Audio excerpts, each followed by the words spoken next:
It is one of the guiding principles for my good and his glory. That's a principle I literally live by. I can't tell you how many times I tell myself that. I'm going through difficulties and challenges, but I know God is in charge, and some way, somehow, it might be only when I get the glory and the resurrection that I will understand it. You know, why do I have had problems with my knees since I was in 5th grade. I have struggled and been in pain. There's rarely a day of my life I'm not in pain. Why, God? Why have I been like this? I don't know. You know, all I know is when I get in the resurrection, I'm going to run like Carl Lewis.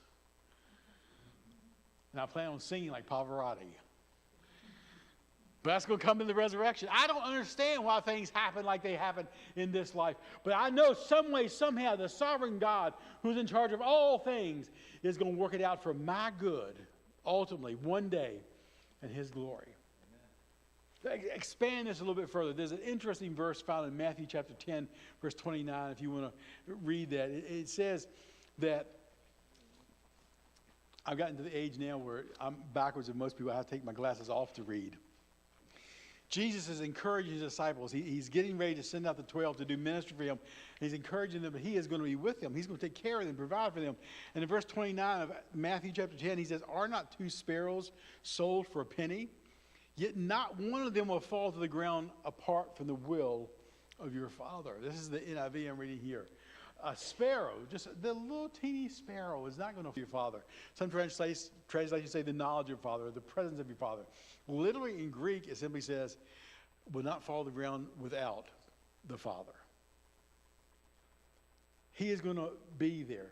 Catherine Marshall, a writer some of you may remember from many years ago, talking about this verse, said she believes you could render this, not a sparrow will fall to the ground without your Father's participating presence. Without your Father's participating presence. In his sovereignty and in his love, whatever happens, he is there and he is actively involved. There is nothing that comes. There is no joy, no blessing, no good thing that he is not there actively involved. And there's no sorrow, there's no pain, there's no hurt that he is not there. And in some way, you are hurting, you're suffering loss. You're going through a difficult time. You're in pain, you're challenged. You think, God, how could you let this happen? And the thing is what he says to us is, child of God, I am there. You might not feel me, you might not see me, but I am there. One of my favorite Christian writers is God in the shadow of the Almighty. He says, you know why it seems dark? You're in my shadow. And right now, when you don't feel me, when you don't use supernatural equipping that you don't even feel, you don't even sense, but I am there because wherever happens to you in your life, my participating presence is there. That's why he said in Deuteronomy, underneath of the everlasting arms. That's why he said, I will never leave you. I will never forsake you. Jesus said, I will go with you always. He is always, child of God, take hope, take comfort in this fact, this reality, that no matter what you are going through, where you are in life, your Father is there. You might not feel him. Because see, God doesn't primarily work through feelings. Now, I enjoy feelings. Anybody knows me, is around me very long ago, knows I'm a very passionate, emotional. Emotions aren't what drives my life. It is my, you are there. You are present. You are sovereignly present. There was a Christian writer of the 19th century named Hannah Smith. She's a Quaker lady. She wrote a book some of you may have read. It's a Christian classic called The Christian Secret of a Happy Life. Outstanding book. Well, Hannah Smith talks about one night she had a dream. And she said she was in this room and there was this large, sort of like French doors, this big, huge window. And she said as she looked out, suddenly light. And this light poured into the room. And outside, she heard choruses of angels. And they were praising God and worshiping. And they were singing over and over, He is here. He is here. He is here. And as they sang this chorus, worshiping God and acknowledging His presence, suddenly through the window, it was like a parade. And she saw images of all the good things and the blessings and the ways God had been with her and revealed Himself and taken care of her and answered her prayers and met her needs and blessed her family and all the good things of life. It was just this parade of images filing past her over one thing after another, one thing after another. And the whole, He is here. He is here. He is here. And she said, suddenly the light did not diminish and the chorus of angels did not lower their voices, but suddenly the parade changed. And she saw times that she suffered loss, lost loved ones, suffered physical pain, was betrayed by friends, was gossiped about, lied about. She was hurt. She was wounded. She suffered. She went through challenges and difficulties and conflicts and confrontations. And one after another, one image after another, she saw all the adversity, all the challenges, all the pain of life. And as that parade came past her through the window, the angels could, He is here. No matter where, He is here. He is here. You know, you hear preachers say this, and it's so true. If you're not right now in a trial, you probably just got out of one or you're getting ready to start one. Because that's life. And I don't care where you are and what you're going through. Can I tell you, He is here. He is here.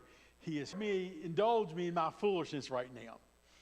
But can I tell you, the past 2 years for my wife and I, by the way, my wife is not here. She sends her apologies because she is very sick, has been sick all week long. So she couldn't be here to do with you today. But